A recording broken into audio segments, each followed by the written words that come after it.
में धके बत्ती बुताई मजा मारिला रोज से खासी आज आवाई करे जाऊ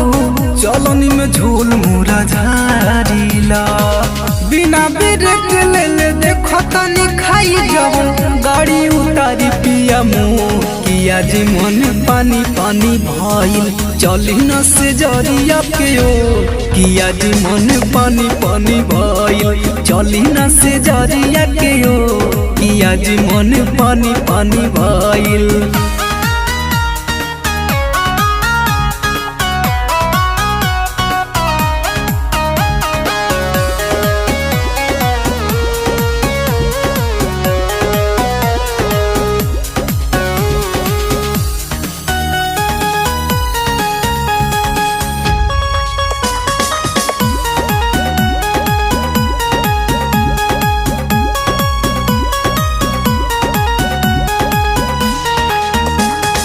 कर छेड़ खानी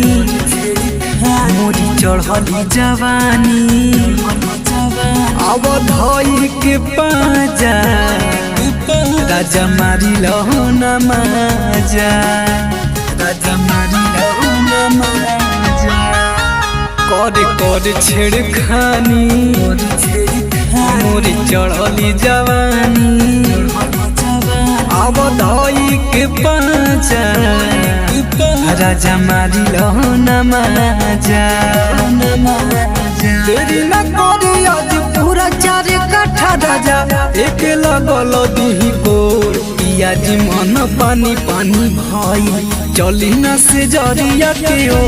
पिया जी मन पानी पानी भई चली न से जरिया के ओ आज मन पानी पानी भइल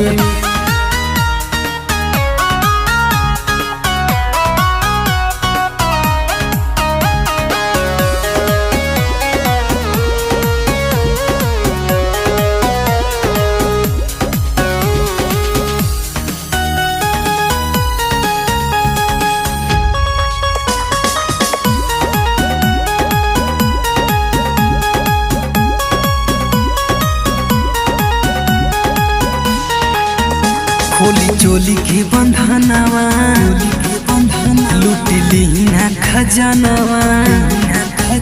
पिया विजय सने देखी टूटता बदनवा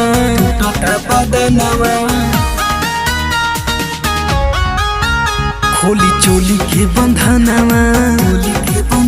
लुटली ना खजनवा पिया श्री देवयानु देखी टूटता बदनमा मंगल बुध नहीं दिन देखी शुभ राजा बत्ती बुताई लाई डोर मन आज पानी पानी भइल चली न से जरिया के ओ कि मन आज पानी पानी भइल चली न से जरिया के ओ कि मन आज पानी पानी भइल अरे चली ना।